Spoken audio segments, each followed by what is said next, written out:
To every astronaut or spacecraft, the sun is a damaging source of radiation. All objects traveling through space must contend with this hazard, including planets.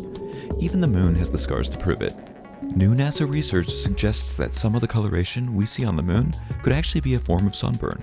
The leading hypothesis is that the magnetic fields are blocking some portion of the solar wind from reaching the surface. The solar wind is the sun's continuous outflow of particles and radiation that fills the inner solar system. Earth's magnetic field provides a strong global shield against it.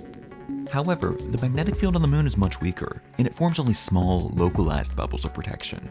In these spots, the sun's particles can be reflected back into the solar wind or funneled to nearby regions. The shielded areas under the magnetic field form pale swirls. Those bordering parts become darker. The contrast is so prominent, we can actually see it from Earth. The magnetic fields in some region are locally acting as this magnetic sunscreen.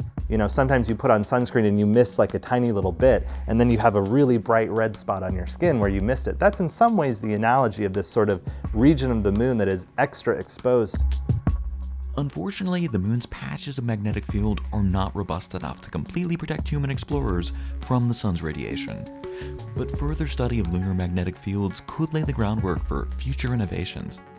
Well, what if we got a strong enough magnetic field that perhaps we could produce artificially? That's a question that I think remains to be answered, but the crustal magnetic fields on the moon and lunar swirls kind of provide a hint in that direction that we might be able to learn something about.